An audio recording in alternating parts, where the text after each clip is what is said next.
How many times today did you read or write? Now just imagine not having basic literacy skills. You couldn't read the paper, a menu, a map, not even the instructions on your medication. Things like computers or banking machines become unusable. Many people have some degree of difficulty with literacy skills and sometimes too low to function at work or in day-to-day life.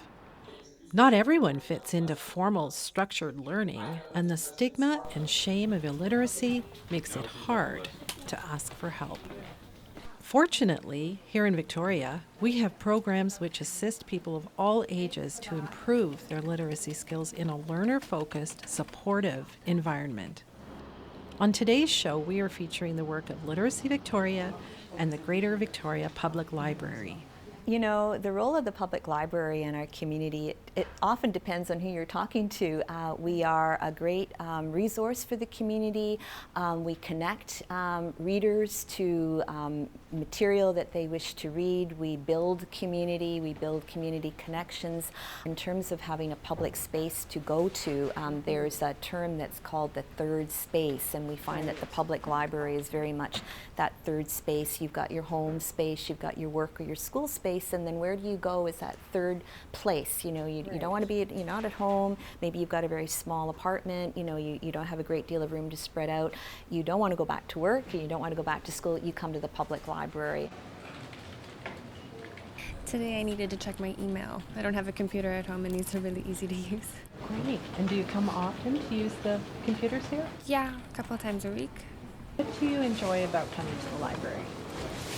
It's a really quiet, calm place, kind of, it's kind of everything you need. We're one of the highest per capita used public library systems in the country.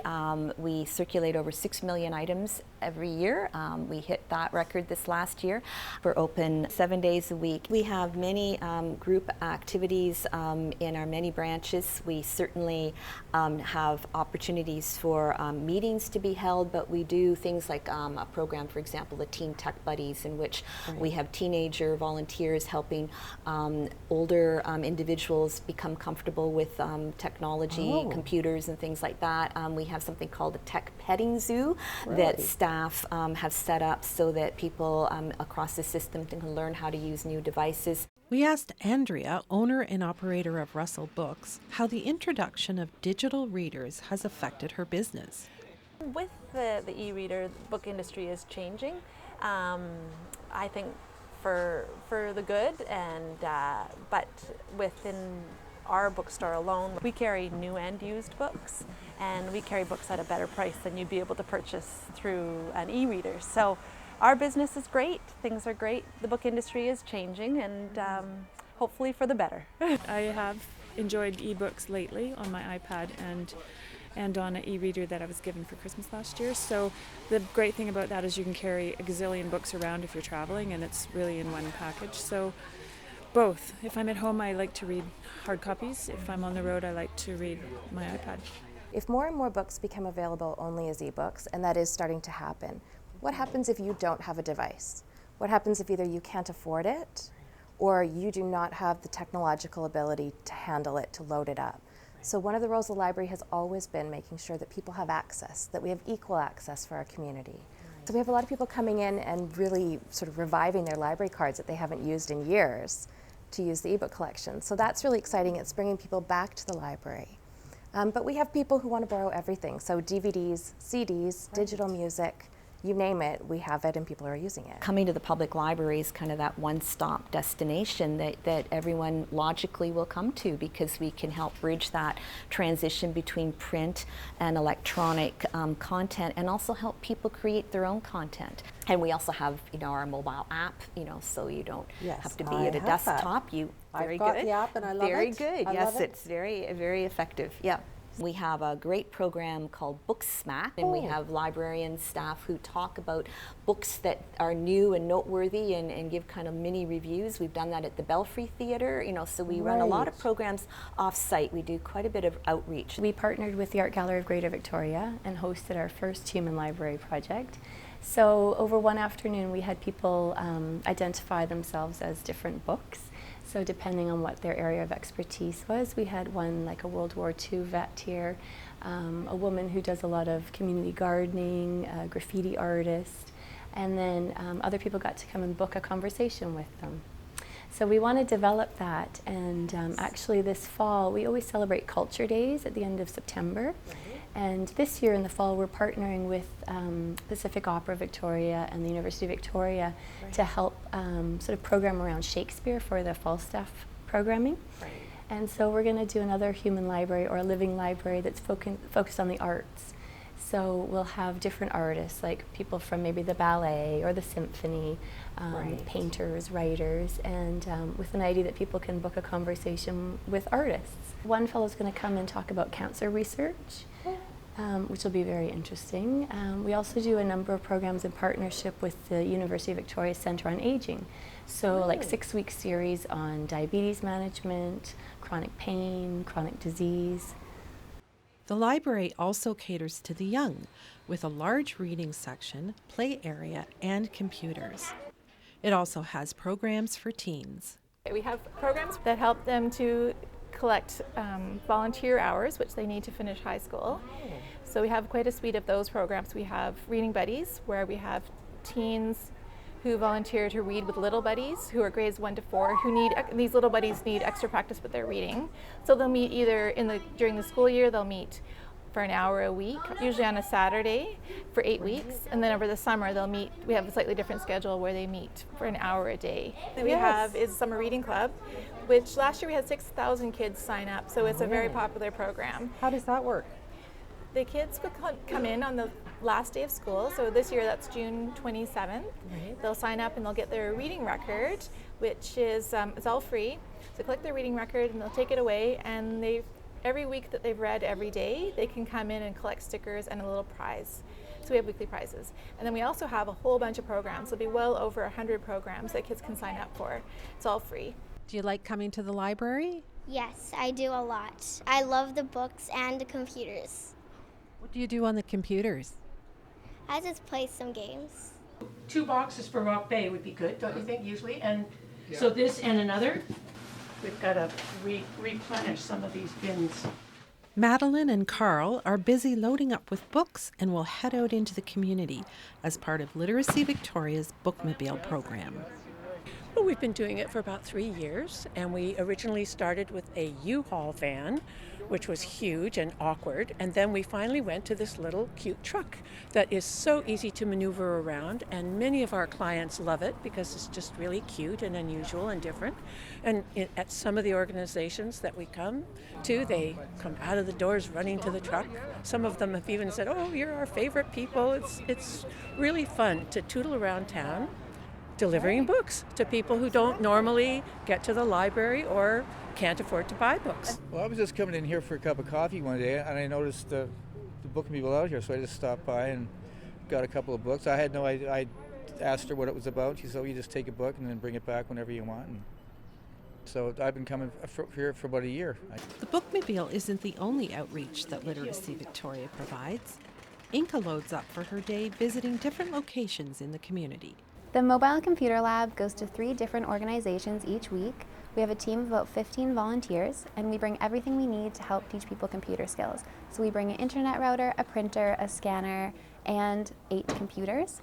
I think that this is a really important service to have for Victoria because we go to the most marginalized people in Victoria.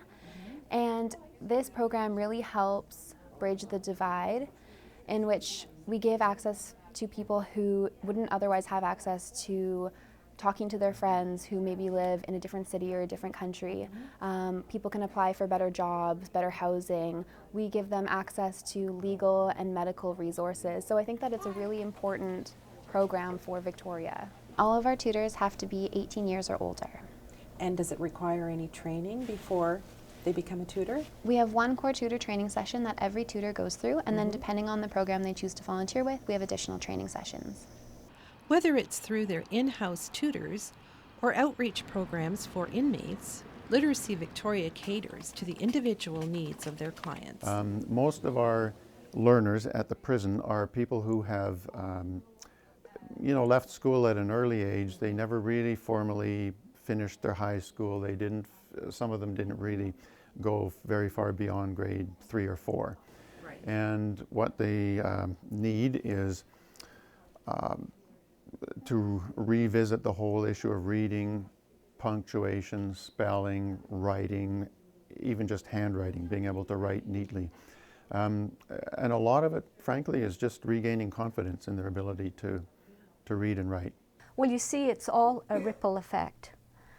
When learners feel good about themselves, they're coming here and they feel good about themselves, it affects everything else around them.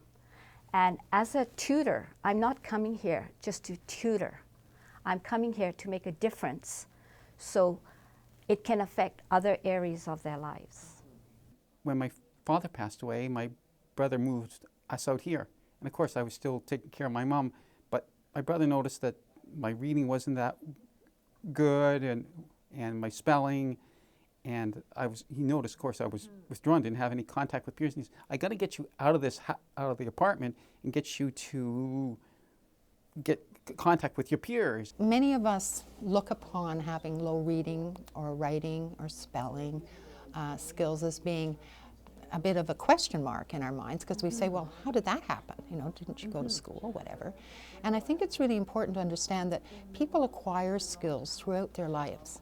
Most of us acquired our literacy and some of our essential skills and communication and teamwork and so on early on in our learning pathway. But a number of people did not, for a variety of reasons. And we see that variety here all the time. They, through illness, through family circumstance, through being non-diagnosed for some kind of a learning disability, they fell through the cracks of the formal learning system. And that's the piece that is, I think we all need to understand, that not everybody went right through and graduated. Some people met some obstacles along the way. So it's not a teaching situation where you tell that person what they're doing, but that person sets up goals of their own. I want to improve my reading. Well, what does that look like? I want to be able to read to my grandchildren. I can't do math, but I don't care. I want to learn how to use a computer. Okay, we're not going to do math, we're going to do computers. Some people come with really specific goals, so being able to write emails to family across the country. Other people just want to come and improve their skills. When he first told me about it, I said, I don't want to go there, because I thought it would be like going back to school. I didn't know what the concept was until I found out that I could have one-on-one tutoring and really learn what it was about. And it just took quite a long time for me to kind of come out of my shell, because I didn't make eye contact with people. I was very shy and withdrawn person, because I just didn't have contact with people. I think it gives folks an opportunity in the process of learning to actually integrate more completely into their community. They make friendships here. They establish connections by virtue of learning how to do certain things, like create an email, writing better, etc. They can reach out to others, be they peers or family or whomever it may be, and reintegrate themselves into the community in a stronger way. That's a very unique asset to what we do. We've got every range of learner coming in. So people who've gone to university in a different country, but they can't speak English well enough to continue at university here or get a job. We've got people who don't really know when they left school. Maybe they left in grade 4, but they were 16 because they'd been pushed through. They got a job in the trades, they've been working till they're 50, and now they have a back injury and they can't go back to work. Or they just like to learn to read. I made a friend years ago through selling computer games, and we were emailing each other back and forth, and he started to notice that I was starting new paragraphs, put my punctuation in, and he would email me back and tell me, and I said, what are you talking about? He said, well, look at your letters, because he was always correcting the spelling mistakes for him. And he says, look, you're making less spelling mistakes, you're putting your punctuation in, you're doing this. And I go, holy cow, I am learning something. So I do the matchmaking. Right. You have to find an individual who's going to work well with the learner situation. So sometimes that looks like having experience in mental health work, or knowing what it's like to go back to school as an adult, or understanding cultural differences. So every type of tutor is welcome to apply at Literacy Victoria. We do not have formal curriculum. We do not have pass-fail. We do not have stars. Right. We do not judge you in any way.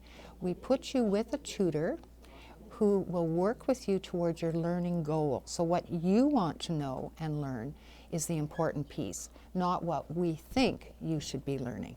And that's the difference between an organized, structured learning environment and ours, which is more informal, more learner-centered, more one-to-one, and it becomes an environment that is, as I've just mentioned, less judgmental and much more collaborative in terms of reaching a goal, so that you're able to go at the pace that works for you. You have somebody there who's helping you and assisting you, not telling you, helping you and assisting you as you move along.